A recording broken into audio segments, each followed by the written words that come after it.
Thankfully, it doesn't seem like the cyborgs are going up for anything just yet. My spooderfolk wanted to confirm if the cyborgs were even a thing, so they started baiting the shoreline. It would have been quite a fight if they weren't prepared, but they were. According to their retelling, the thing was pretty much dead before it even knew it was under attack. And now they have a corpse to poke and prod at. They seem to be coming to the same conclusion I have. One isn't too bad, but several could be real bad. I kinda wish they hadn't killed one, but all's well that ends well, I suppose. Despite having killed one without too much effort, it was still the best case scenario, and Falan is smart enough to understand that at least. They're still going to keep an eye on the swamps, but I don't think they are expecting to keep Cyborg on the menu. I think they were considering trying to use the mandibles for the axe, but the shape is all wrong. Maybe they'll just use them as a trophy, or ask for them to be transmuted to metal for swords. Whatever their plans for them, they're working on butchering the big beastie and processing the meat. I think smoking is their best option for now. Salting it might be the classic, but I don't think we have enough salt. I'm sure the town has plenty, but even my ratkin have only just normalized trade relations. My spiders still need to officially become dwellers before they can expect to trade in the kind of bulk they'll need to salt the whole Cyborg. Anyway, I've been getting everything ready for Tal to come visit the Sanctum and see my core. Arenya and Yvonne say he's pretty cool, but they're kind of biased. I think it's pretty cool too, and I'm clearly not biased in the slightest. Mostly, we've just been organising the secret rooms a bit and tidying the place up some. It's not exactly a mess, but it is lived in and worked in. The Alchemy lab is basically running non-stop. The Thing is doing a lot of work in the secret Enchanting lab. The war room has expanded quite a bit since I last actually needed it. It used to just be a map on the wall. Now it's its own entire room, with a model of the town on it, and various other maps and shelves. Poe and Leo have been doing good work. I still haven't gotten proper beds for Yvonne and Aranya, but they both enjoy the modified hammocks, so there hasn't been much of a need. I'd like to stuff a slime into a mattress for them, but we need something slime-proof. And 2 slimes who would be willing to do that. I bet some would volunteer, but even with how mentally slow the slimes are, I think they'll get pretty bored pretty quickly, as mattress stuffing. Tal arrives at the gate exactly on time, and I send Timo to greet him. Hey, Tal. Ready to see behind the scenes? Almost, Timo. First. Tal clears his throat and stands straight. I, Tal, the Unseen Blade, swear on my honour as a dungeon inspector to record only that knowledge which Thedium deems fit. In no way will I pass on what he wishes to keep secret. Impose Gias. Yes, no. Oh wow. He's serious about not betraying my trust with this. For a moment I consider selecting no. I do trust him, especially after this, but it somehow reminds me of how Tellar was acting around me. I might consider him and her to both be my friends, but they do work for someone who doesn't know me from a hole in the ground. Better to dot my T's and cross my I's when it comes to the ODA. Gias imposed. Tal relaxes a little at that and smiles at Timo. Now I'm ready. Most of the official stuff is just busy work, but sometimes a regulation is passed that's actually a good idea. So, how are we going to do this? The boss wants me to shortcut you to the entrance, and you can walk in from there. With that, my voice jumps to Tal's shoulder, and the two are quickly off to the spider lair. The various spiders all look at the elf warily as he enters reality proper, but don't stop him as he looks around. Ah, it is in here somewhere. It's a good spot to hide the entrance. Even a strong party wouldn't want to go wandering around in a spider lair when they only know of one entrance. It's a good way to get trapped. He slowly walks around, looking for the entrance on his own. By now, there are a lot of different rocks that are covered in webs and eggs, so the fake rock is hidden well among doppelgangers. Even with his elf eyes and other senses, he can't pick out the actual entrance. Where's the entrance? I can feel the core is closer in this room, but I can't feel the path to it. That's because the boss went through a lot of effort to make it hard to find. To your left, 4 boulders over. He follows the instructions, and even staring at the fake rock, he can't seem to figure out how to get past it. Is there a switch? Timo laughs. No, just pick it up. Tal gives Timo a suspicious look, but moves to do as told. As soon as he touches the edge of the rock, he realizes something is up. It only takes him a few more moments to lift the silk and see the passage beyond. He replaces it and looks closer, and eventually gives a low whistle of respect. Fully mundane camouflage. Well, Not fully, but no illusions or anything. The only magic is to make the mana flow around the rocket entrance like they were mundane stone. Very subtle. He nods in approval before ducking through the cloth, and making sure it's properly in place before he takes in the small hallway. I've had to expand the secret base quite a bit since I first made it. It used to open practically right into the Sanctum, but now it's a decently long hallway. It's pretty plain too. Maybe I should see if the ants or rattlings want to try carving something in the walls. The first arched doorway leads to the Alchemy lab on the left. Tal peeks inside, then steps inside once he sees there's room to.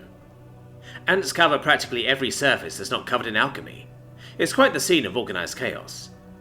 He doesn't go and look at the various stuff going on though, he's probably not an alchemist. He instead walks over to the barrels and cautiously peers into them. "What are these?" he asks, looking confused at the contents. The yellow is go juice or bottle lightning. That's how we get lightning affinity on the denizens. The boss is considering trying to give it to Slash too. "A lightning bard?" asked the elf, an eyebrow raised before chuckling. "Not the strangest thing he's done. And the other two?" The metallic stuff is liquid steel. It transmutes stuff to metal. We're not quite sure if it grants a metal affinity or just transmutes. A couple ants tried to drink it, and it didn't go so well for them, so we're only dipping things into it for now. And the red barrel isn't blood, it's healing essence. That's how the boss made the healing ants, and he's working on healing slimes too. Is it granting life affinity then? We don't think so, but we haven't had enough of it to do much testing until recently. Queen's been inspired by something with cords, so that's been her main focus for new stuff. How much does Sedian want others to know about his alchemy progress? As little as possible. Old Stavian has a sample of the go juice, so you can probably record whatever you know about that one. But the others should be kept a bit closer to the vest, especially the transmutation elixir. Queen was inspired by something the boss told her about how reality works to make that one. Tal's eyes widen at that, but he just nods instead of asking questions. I'll leave the metal one out of the report fully. The bottled lightning and life essence are not too far out of what dungeons with access to alchemy have produced. He pulls out a notebook, instead of his rock, and a charcoal stick, and jots down a few quick notes, before returning to the hall and going through the first door on the right. The secret enchanting lab. Honestly, the crystal array in the public lab is still better, but the one in here is cheaper and easier to replace when something explodes, which has happened several times. Tal runs a hand over some of the scorch marks as Thing watches, or does whatever he does to sense things. What make these marks? Failed experiments encountering life drain. Thing blew 3 arrays before accepting he can't just pick them apart like with a lot of other enchants. At least he knows what to look for in ones he can't do that with now. Thing slumps slightly at the retelling of his failures, and Tal just chuckles. At least he learned from his mistakes. I've had enchanters flat out tell me some enchantments are impossible, even after tripping over the same magical trap a dozen times. His mirth falters a bit as he sees his bag of holding next to a chalkboard, with the runes sketched out. Is that my bag of holding? It was, but it's ours now, says Timo with a smile, and Tal soon smiles at the situation as well. What are you doing with it? We're trying to figure out the spatial magics that make it work, and the Thing is trying to teach it to me. The boss says something about how a bag of holding works will let me expand my affinities. Like Rocky? Yep. Probably don't let that tip it out either. Tal just nods and absently takes a few more notes, mostly about the secret lab being used for research into countering life drinking. Well, take good care of that bag, it cost me a lot. I liked that bag. Timo laughs as they exit and take the stairs at the end of the hall down, leading to the secret war room. That's a detailed model, says the inspector simply, and Timo nods. Yeah, Poe's been working his tail feathers off to get the details for this right. There's also a bunch of maps for further out and down in the various drawers. Tal opens a couple drawers and glances inside. Nothing too out of the ordinary in here, seems like.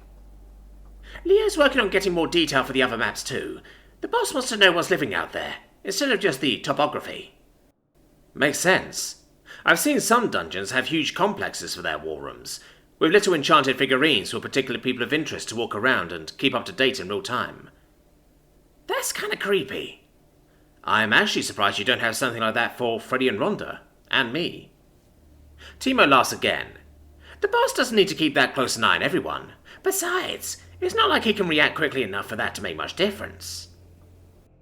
Across from the war room is the apartments, I suppose? There's a dining area, cooking area. The secret library is in there too, as well as the sleeping quarters behind one last set of doors. Tal looks over the books for a few moments before nodding. Neverest books and a few notebooks I can't read? That's the boss's writing. He says he can read it and Hully and Queen can make it out, but I can only tell what it says because I'm his voice. Boss has terrible handwriting. Tal just slowly nods at that, then looks at the last doors. That's the Sanctum? Timo nods. And Aranya and Yvonne's rooms. The boss offered them both separate rooms, but they both like sleeping close to his core. Tal nods at that as he heads for the doors. That's pretty normal. Residents have a closer bond to their dungeon than anything except the Scions. As he opens the doors, he can see the truth of his statement.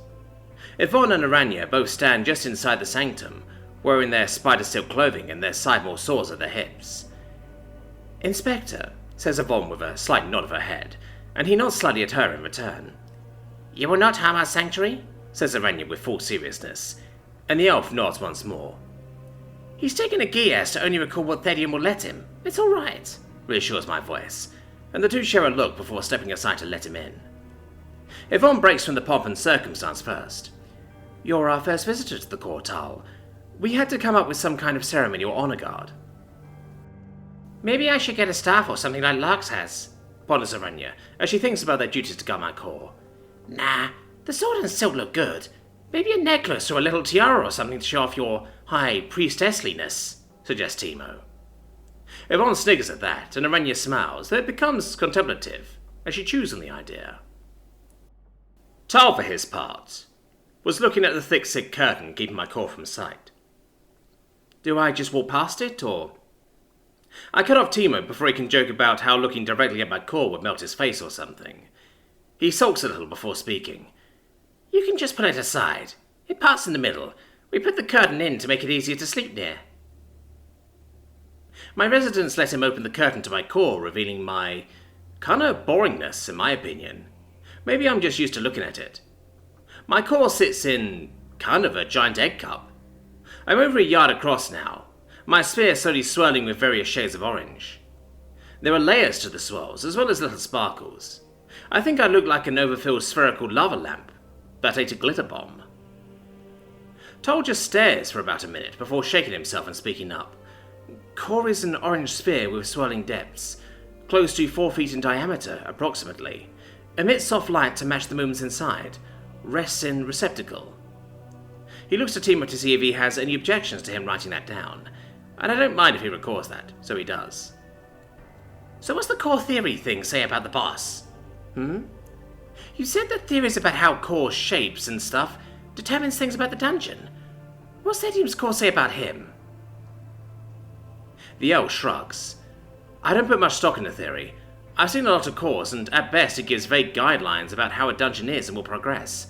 It's a lot easier and more reliable to get to know the dungeon, rather than trying to look at the core and guess." "Ah, that's boring," says Timo, and my residents agree. Tal just chuckles. "That's most of dungeoneer work, really. Anyway, I should get out of your hair and get to bed. Late night inspections aren't the worst of my duties, but I still have to get up at a decent time and report back to Talar." Timo nods. "I'll get you back to the gate in a jiffy," he declares, and points the way from Tal's shoulder. The elf gives my core one last look before going, his expression unreadable.